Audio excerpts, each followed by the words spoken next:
Pour moi, c'était important de faire un film très doux, très simple en apparence, mais en dessous, il se passe beaucoup de choses très compliquées, avec beaucoup de thèmes, beaucoup de profondeur.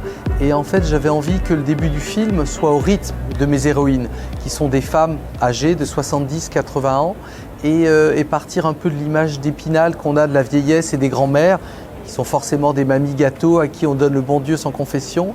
Et puis on se rend compte petit à petit que ces femmes sont plus complexes, qu'elles cachent des secrets, un passé, et plus le film avance, plus les choses se complexifient.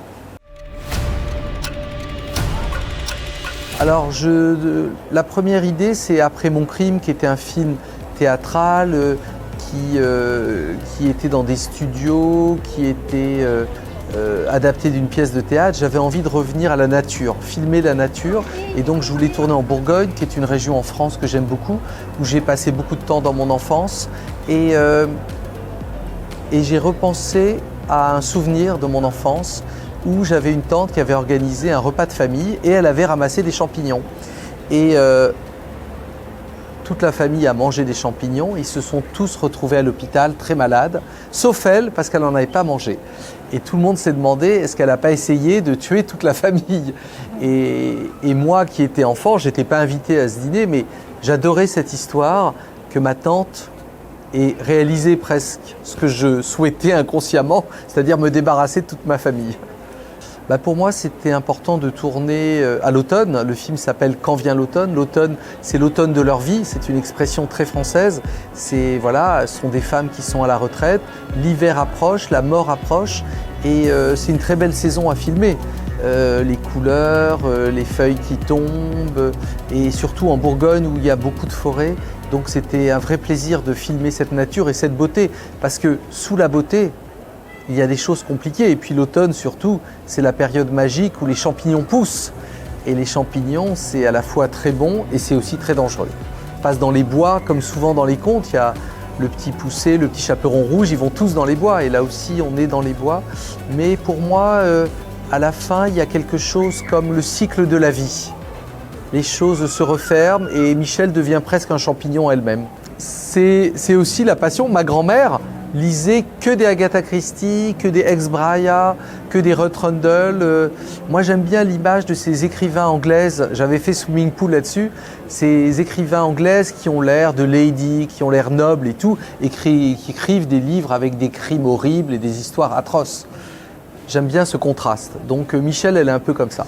Alors, j'avais pas des références cinématographiques. La seule référence que j'avais, c'est une référence littéraire.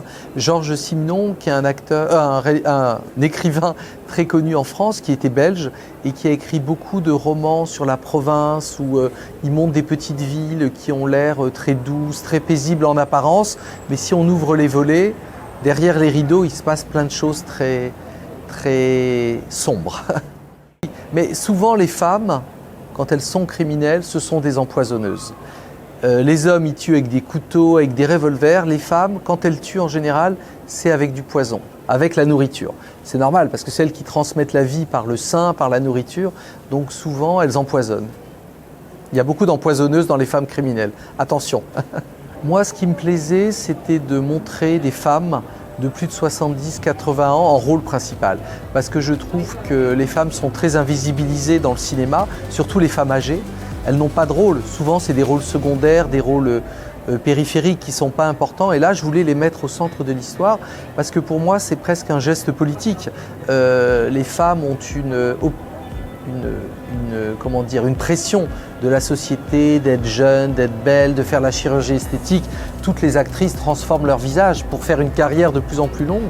Et ce que j'aime, c'est que là, ce sont des actrices qui ont un visage naturel. Elles ont des rides et elles sont belles telles qu'elles sont. Alors ce qui est intéressant, c'est que ces deux actrices qui viennent du théâtre, Josiane Balasco, elle vient du théâtre de boulevard très populaire, et Hélène, elle vient plus du théâtre intellectuel, du théâtre subventionné. Elle a travaillé avec Patrice Chéreau. Et donc c'est deux mondes qui se rencontrent, mais il y a une vraie alchimie qui fonctionne entre les deux. Moi, ce qui m'intéresse dans le cinéma, c'est d'expérimenter et pas de me répéter. À chaque fois, de vivre une aventure nouvelle et de faire souvent un film contre le précédent. Parce qu'un film, c'est beaucoup d'énergie. Donc s'il n'y a pas une excitation, un challenge, c'est ennuyeux. Donc il faut qu'à chaque fois, ce soit quelque chose de nouveau et d'excitant.